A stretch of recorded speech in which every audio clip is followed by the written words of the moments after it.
Hi friends, welcome to my channel. நம்ம இப்போ SPO ஜாப்ஸில் இன்றைக்கான அப்டேஷன்ஸ் கொடுத்துருக்காரு. என்னென்னா, நம்ம என்ன task, nature of task 3 task சொல்லியிருந்தோம் பார்த்தீங்களா. அதில் கண்டென்ட் ரைட்டராக இருக்க போகிறோமா இல்லை யூடியூப் இன்ஃப்ளூயன்சராக இருக்க போகிறோமான்னு சொல்லிட்டு செலக்ட் பண்ணுற மாதிரி இருக்கும். ஏன்னா மைக்ரோ டாஸ்க் காமனாக அதிகமாக இருக்கனால இது ரெண்டு யாரோ அவங்களுக்கு மீதி காமனாக மைக்ரோ டாஸ்கில் எல்லாருமே கன்வெர்ட் பண்ணிவிடுவாங்க. அதனால் இது ரெண்டு மட்டும் செலக்ட் பண்ணுற ஆப்ஷன் கொடுத்துருக்காங்க. ஃபஸ்ட்டு போய் லாகின் பண்ணலாம். ஐடி லாகின் கொடுத்து லாகின் பண்ணிட்டேன். லாகின் பண்ண உடனே ஸ்க்ரோல் பண்ணி போனோம்னா டிஜிட்டல் டாஸ்க் அப்ளிகேஷன் சொல்லியிருக்கு பார்த்தீங்களா, அதை கிளிக் பண்ணிக்கோங்க. அப்ளை பண்ணுறவங்க மட்டும் பண்ணுங்கள். கம்பல்சரி அதுக்கான எலிஜிபிள் யார் யார் இருக்கீங்களோ, யார் யாரால் பண்ண முடியுமோ அப்படின்றவங்க மட்டும் பண்ணுங்கள். ஃபார்ம் வந்துச்சிங்களா, அதை சூஸ் ஆப்ஷன் இருக்குது பாருங்கள். டிஜிட்டல் கண்டென்ட் ரைட்டர், அதுக்கு என்னென்ன கேட்டிருக்காங்கன்னு ஃபஸ்ட்டு பார்க்கலாம். நீங்கள் வெப்சைட் ஆர் பிளாக் பண்ண போகிறனா அதோட யூஆர்எல், வெப்சைட்டில் டெக்ஸ்ட் பண்ணி போட போகிறனா அதுக்கான யூஆர்எல், அது ரெண்டும் இருக்குது. அது வந்து யூஆர்எல் என்ன எப்படி எடுக்கணும் என்னது உங்களுக்கு தெரியும்னு நினைக்கிறேன். அந்த லிங்க் மாதிரி இருக்கும்.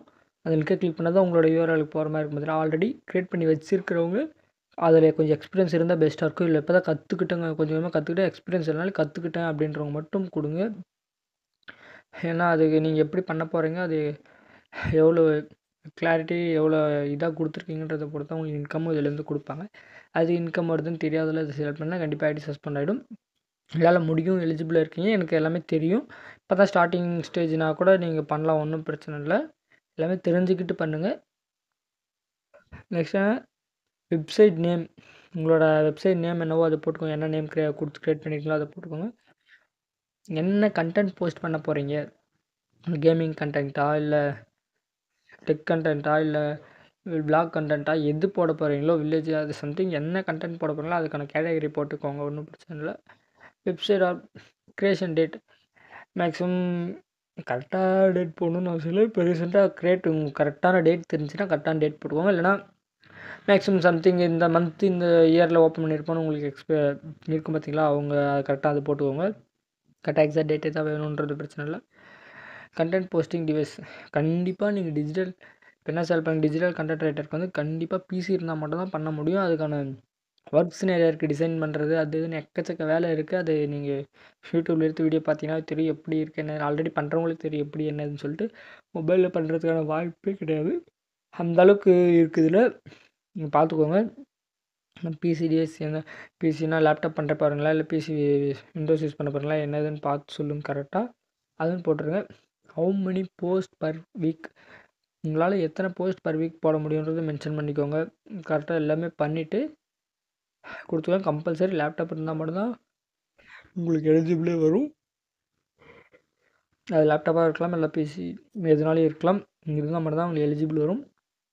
இன்ட்ரெஸ்ட் இருக்கிறவங்க, உங்களுக்கு நாலேஜ் இருக்குது, பண்ணுவேன், ஆல்ரெடி பிளாகில் பண்ணிகிட்ருக்கேன் இல்லை வெப்சைட் மெயின்டைன் பண்ணி அதில் பண்ணிகிட்ருக்கேன் அப்படின்றவங்களுக்கு மட்டும்தான் இது.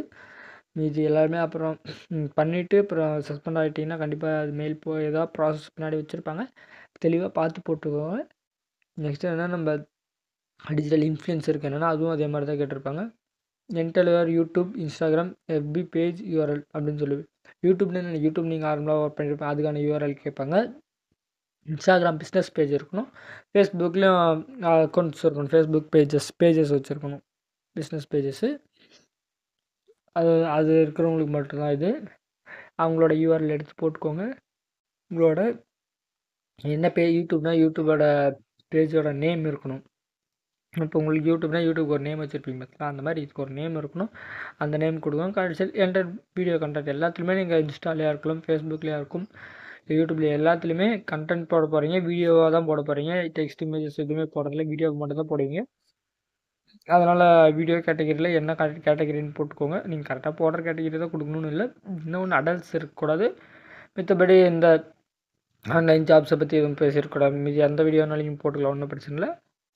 அதுமாதிரி சேனல் அக்கௌண்ட் க்ரியேட்டிங் டேட், அதுதான் நீங்கள் யூடியூப் எப்போ க்ரியேட் பண்ணால் யூடியூப்பை பார்த்தீங்கன்னா நீங்கள் தெரிஞ்சிடும் எப்போ க்ரியேட் பண்ணியிருக்கீங்க என்ன இதுன்னு சொல்லிட்டு. ஃபேஸ்புக், இன்ஸ்டா கரெக்டாக தெரியல எனக்கு என்ன இதுன்ட்டு, அதை பற்றி அதில் செக் பண்ண முடிய மாட்டேன். அப்படி நீங்கள் செக் பண்ணி போட்டலாம். இல்லை எக்ஸாக்டாக இந்த டைமிங்னா போன வருஷம் இந்த மாதத்துக்குள்ளே போட்டிருப்போன்னு சொல்லி எக்ஸாக்ட் டேட்டாக போடலாம், ஒன்றும் பிரச்சனை கிடையாது. வீடியோ போஸ்டிங் டிவைஸ் நீங்கள் மொபைல்லே பண்ணலாம். இதுக்கு வந்து கம்பல்சரி பிசி தான் வேணுன்றதில்ல. நீங்கள் மொபைல் வீடியோ அப்லோட் பண்ணுறது மொபைலில் பண்ண போகிறீங்களா இல்லை பிசியா லேப்டாப்போ எதில் பண்ண போகிறீங்களோ அது போட்டுக்கோங்க, அது உங்களோட சாய்ஸ். எது யூஸ் பண்ணுறீங்கன்னு உங்களுக்கு தான் தெரியும். How many videos possible per week, நீங்கள் பர் வீக்குக்கு எத்தனை வீடியோ பாசிபிள் அப்படின்னு சொல்லி கேட்டிருப்பாங்க. அது எத்தனை வீடியோ பாசிபிளோ நீங்கள் உங்களுக்கு தெரியும். வாரத்துக்கு 3 வீடியோ போட முடியுமா, 5 வீடியோ போட முடியுமா, என்ன இதுன்னு சொல்லிட்டு எல்லாமே தெளிவாக பார்த்துக்கோங்க. சாரும் நோட்டீஸ் போர்டில் தெளிவாக எக்ஸ்பிளைன் பண்ணியிருக்காரு. தெளிவாக பார்த்துட்டு இது ஏதாவது டவுட்ஸ் இருந்தால் கூட கிளியர் பண்ணிவிட்டு 2 days டைம் கொடுத்துருக்காரு.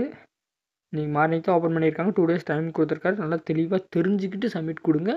எதுவுமே தெரியாத சும்மா எல்லாம் சப்மிட் கொடுத்தீங்கன்னா ஐடி ரெஸ்பாண்ட் ஆகிடும். கண்டிப்பாக மறுபடியும் ரெக்கவர் பண்ணுறதுக்கு லேட் ஆகும். அதுதான் சொல்கிறேன், கரெக்டாக எல்லாமே தெரிஞ்சுக்கிட்டு சப்மிட் கொடுங்க. அது டிஜிட்டல் இன்ஃப்ளூயன்சர் செல் பண்ணாலும் சரி, இல்லை டிஜிட்டல் கண்டென்ட் ரைட்டர் செல் பண்ணாலும் சரி, எல்லாமே தெரிஞ்சுக்கிட்டு பண்ணுங்கள். ஏதாவது டவுட்ஸாக இருந்தால் கூட யூடியூப் ப்ரூஃப் ஆஃப் எஸ்பிஐலும் வீடியோ யூடியூபர்ஸ் மேக் பண்ணி போட்டிருக்காங்களா சார் சொல்லியிருக்காரு. கமெண்டர்ஸ் மேக் பண்ணி போட்டிருக்காங்க.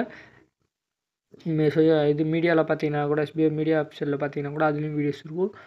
மற்ற யூடியூப்பில் செக் பண்ணி பாருங்கள், வீடியோஸ் இருக்கும். இதை பற்றி தெளிவாக தெரிஞ்சுக்கிட்டு பண்ண முடியும். பண்ண தெரிஞ்சவங்க மட்டும் பண்ணுங்கள். இது யாருமே பண்ணாதீங்க. தெளிவாக தெரிஞ்சுக்கிட்டு உங்களால் பண்ண முடியும்னா மட்டும் கொடுங்க. ஏன்னா நீங்கள் போடுற கண்டென்ட்டை பொறுத்து, அது குவாலிட்டியை பொறுத்து தான் உங்களுக்கான இன்கம் கொடுப்பாங்க. அதில் போட்டிருக்க அமௌண்ட் ஃபுல்லாகவே அப்படியே கொடுத்துட மாட்டாங்க. குவாலிட்டி கண்டென்ட்லாம் பார்த்து தான் கொடுப்பாங்க உங்களுக்கான இன்கம்மு. என்னால் முடியும்னா மட்டும் கொடுங்க. எல்லாத்தையுமே கொடுத்துட்டு சப்மிட் கொடுத்துருங்க. அவ்வளோதான் உங்களுக்கான ஒர்க் முடிஞ்சு. சப்மிட் கொடுத்தீங்கன்னா அதுக்கான அப்டேஷன்ஸ் எல்லாமே சார் டேஷ்போர்டில் காட்டுன்னு சொல்லியிருக்காரு. நீங்கள் கொடுக்குறவங்களுக்கு தெரியும். நான் சும்மா உங்களுக்கு எப்படி இருக்கு என்னதுன்னு வீடியோ மேக் பண்ணுறதுக்கோசரம் போட்டிருக்கேன். நீங்களும் கரெக்டாக கொடுத்துக்கோங்க. Okay friends, thank you.